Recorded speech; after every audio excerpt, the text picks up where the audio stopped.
Rientra, vince!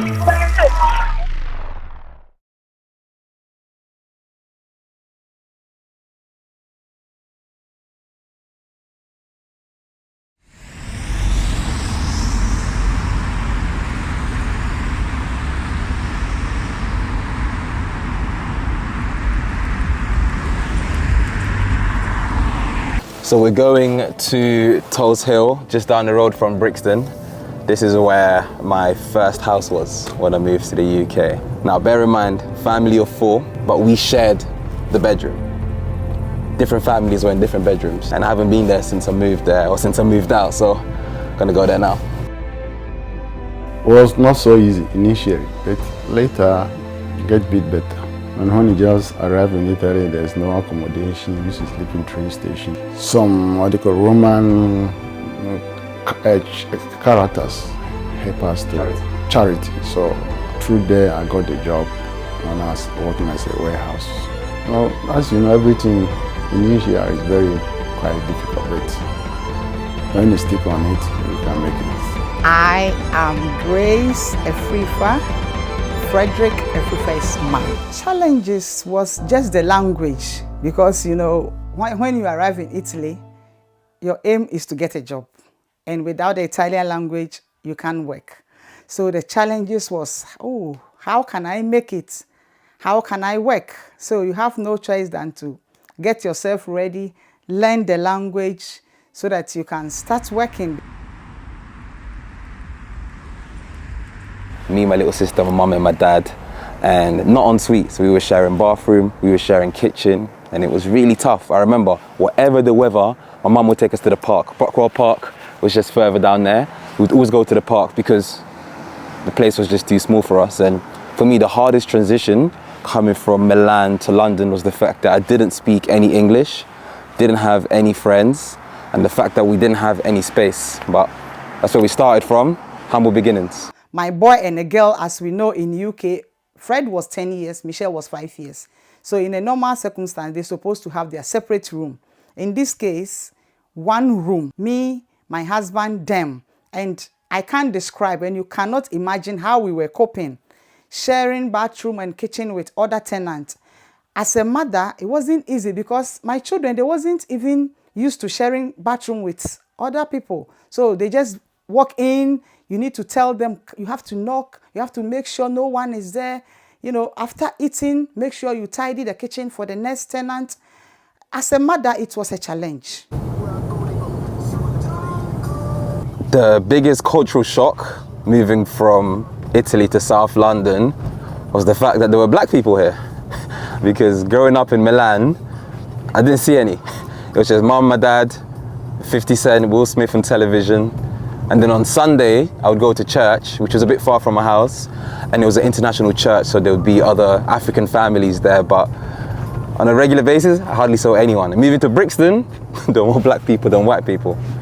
And that was a big culture shock, for sure. The main reason is the job I was doing was not going well. I was there almost 13 years to 14 years. It has so many difficulties, so even to get another job is not easy. And I found out that there's more opportunity here to get something like a job. That's why I moved to here. I remember by then, I think we've been in Italy for almost 14, 15 years. So moving, in other hand, the happy side was Dad was already in the UK working. So I was happy, we were all happy to join him. But the other sad part was leaving our friends, our relatives. We were settled there. So to come and start life afresh, it wasn't easy. So that was because God blessed us with a lot of friends. We had Italian friends that were very, very supportive. Our Ghanaian community, the church that we were worshiping with, we were like a family. So leaving all these people, we wasn't sure where we were going. That was the scare, but you know, gradually it came out well. When we were living in that small room, my parents said, you know what, we need to get a flat of our own. And it was literally just up there. So it was a bedroom, 1-bedroom flat. And my mum actually became pregnant, and we now went from a family of 4 to a family of 5. 1 bedroom, front room, kitchen. and it did the job. However, as you can tell, we still weren't in the best neighborhoods. This is the next part of the journey. Now, my baby sister ended up having some disabilities, so which meant mum had to look after her full time. So my other sister, Michelle, was now my responsibility, making food for her, looking after her, taking her to school, picking her up from school. You know how it goes, big brother stuff. I remember when he was doing football, it came to a time that dad would be at work in the evening. Michelle was a baby. I have to take Frederick to the football camp. So I said, Fred, you know, the weather is not good.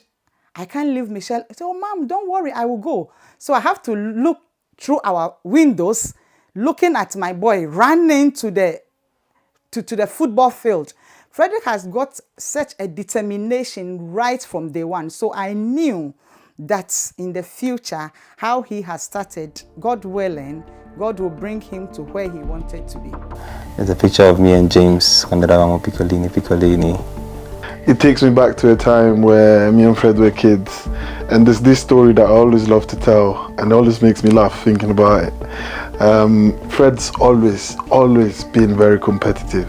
The first time I visited Fred in London, he lived in this house in Brixton, and we went to a park that was not too far from his house to play football. I was always the better footballer. Fred was always, you know, the runner, the fast guy. But even still, he always wanted to beat me at everything we did. We went to this park, we played goal to goal, and Fred lost. And at the end of the game, you know, I thought we were going home. He kicked his ball out of the pitch, so obviously I ran to go and get it, thinking that we were going to carry on playing. And he started running off back home. I didn't know where I was. He was so upset that he just wanted me to get lost in Brixton. Back in the days, Brixton, you know. But he didn't realize that I was just walking behind him as he was running home. So he was running home thinking that he left me behind. And I sort of remembered the way anyways. And I was just walking behind him. So yeah, always been very competitive. So we are at the Elm Green School, which is my old school, and this place means a lot to me, man.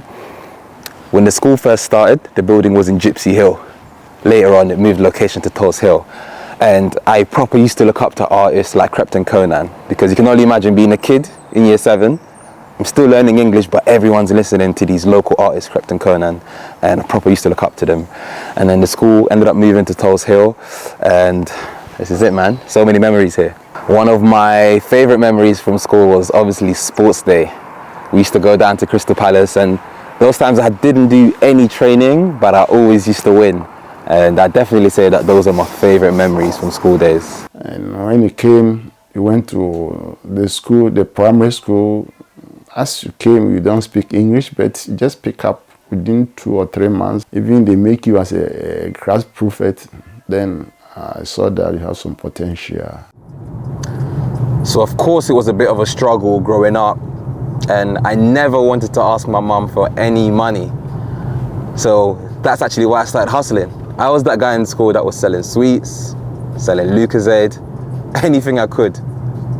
And the thing is that sometimes we feel like the struggle is the reason why we're not going to do well in life. Whereas for me, that struggle is a superpower, because hustling in school built all the entrepreneurial skills that I use now to run a business.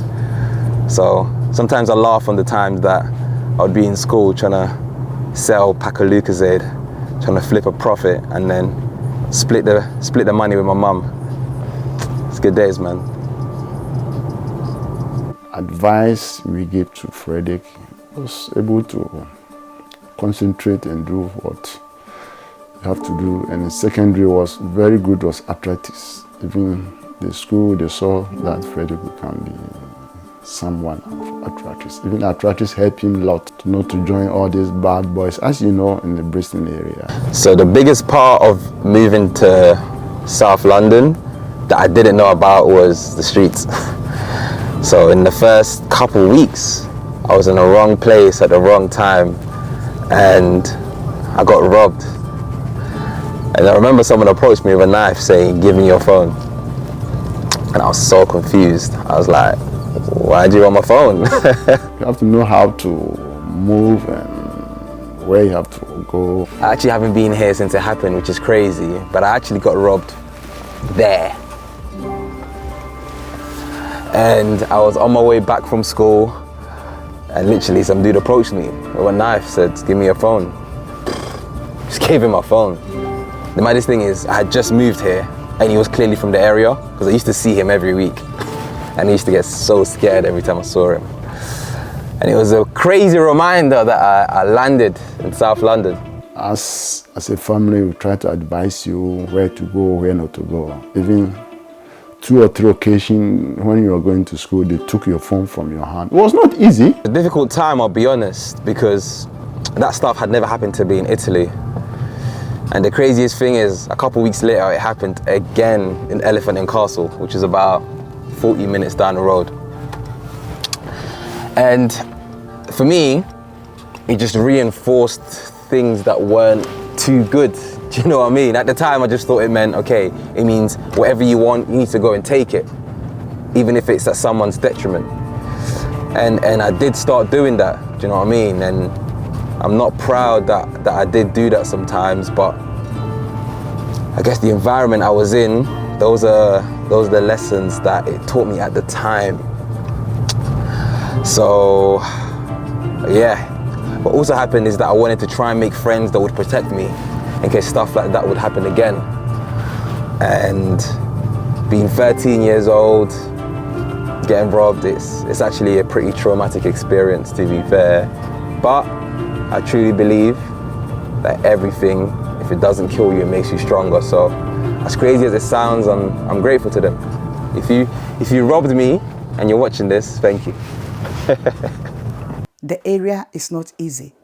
But I remember, as Daddy said, once on Frederick's way to school, year 7, I think it happens even twice that they took his telephone from him. And even police have to go and guide the school at the end of it. It wasn't easy. It came to a time that Frederick was even telling us to go back to Milan because there was nothing like that in Italy where we were. But despite all these challenges, the Lord saw us through. And yeah, I just gave him my phone, no wahala. But that was a big moment. I think it was a big wake-up call to the fact that this was a concrete jungle and no one was gonna save me. Even myself, I was attacked. As I said, they took 2 times they took my phone from Frederick hand when I was going to school. I was very scared. I was really scared to live there, but there's no alternative. So we tried to manage there until we get another place to move, because I was coming from work around 12 o'clock in the midnight. The 4 guys attacked me. They took everything from my hand. I was in the hospital to stitch my ears.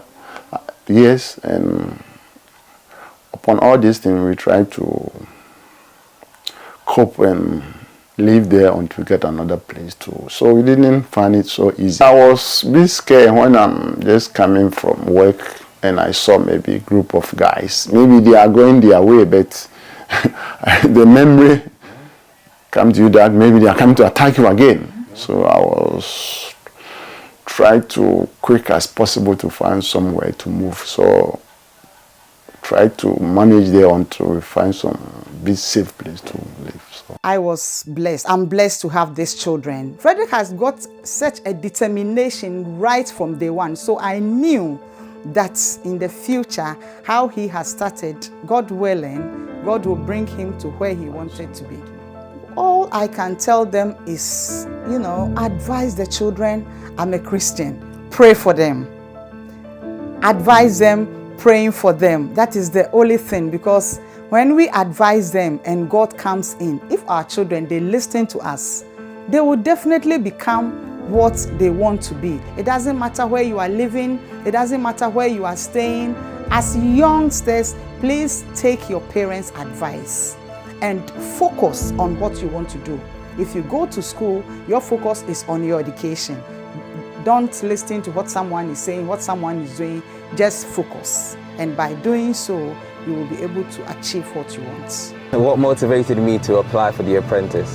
Well, obviously, if I win, I get £250,000 into my business, so I wouldn't say no to that. But honestly, the main reason I wanted to be on the show was to further prove to people that the people you see on TV, they're actually just normal people. And hopefully, when you see me on the show, you see yourself. You see someone who didn't get opportunities given to them. You see someone who went through family struggles, went through an identity crisis, someone who couldn't even speak English when they first moved to this country, but has now made it to the stage where one of the biggest TV shows in the country. There's sports, there's music, but there are other ways. Like, you can make it doing something that you would do anyway. I'm now at the stage where I like giving advice, I like speaking to people, and I get paid to do that. Like, that's how I learn, that's how I earn a living. So whatever you're good at, it could be videos, it could be pictures, it could be speaking, it could be trying out new foods. You can truly make a career out of that. And hopefully my journey can inspire people to believe that. Everything he's doing is very, very good, and I'm very, very proud of any part of your life. I don't have specific listing, but it's doing very well. I'm so proud. So proud, so excited, and very, very thankful. Even though I knew that Frederick one day will come on the television because of the athletes that he was doing. And my dream was, if I see boats running on the television, I said, oh, Father Lord, help my son one day to come on the television. So I knew that one day I was expecting it. As I said earlier on, I'm very positive. I was expecting it. So I'm very proud of Frederick. As Daddy said, we are so proud of him, because years back, Frederick wanted to go to America for his master's. It didn't went through because of COVID. It seems like every year he just achieved more and more and more and more. So there's so many things that I could say I'm proud of. But I think what I'm most proud of is how relentless he is. I'm just proud to see him doing what he loves and enjoying it, and you know, I'm proud to have seen him grow. No dream is too big. No dream is too unrealistic. I think it's hard. Sometimes we think, oh, that's impossible and you can't achieve it. Fred is the master of just trying, and never stop until he realized that maybe that's not for him, and then he'll try something else. And the only reason he's here now is because he's open to everything, you know, never shuts the door to nothing, and his work ethic is just second to none. As for many people, I'm sure COVID was a real life-changing experience. So life before COVID, athletics was my life. In 2018, I won my first national title in Italy, and my aim was just to try and go as far as I can in athletics, with the dream of hopefully one day being an Olympian. And then COVID changed a lot of that, because I had scholarship offers to go to America. Because of COVID, I couldn't go. Tracks were closed, so I was struggling to train. I got COVID. And when I got back into training, my body just didn't really feel the same. So when I started to race again, my times were nowhere near as good. And then I started to realize, okay, there might have to be life outside of athletics. Also, my team in Italy stopped paying me, and I was working at Sainsbury's as a delivery driver, even though I promised myself I would never go back. I worked at Sainsbury's as a teenager, and I was back at Sainsbury's. So I wasn't very happy. COVID was a very difficult time, I would say. But during those shifts in Sainsbury's, that's when I made the decision to go all in on speaking. I had done a little bit of speaking before in schools, and I said to myself, with determination, I think I can actually try and be a full-time professional public speaker. So even though COVID was very, very difficult, it was also a time that helped me reflect and plan the next part of my life. I never thought you'd be a speaker. That's purely because, I don't know, like, we've never spoken about that, you know? I think the dream was once to become a professional athlete, and because of his personality and how easy it is for him to, you know, build relationship and talk to people, I could always see him in TV, because I think he would make for good TV. But a speaker, no.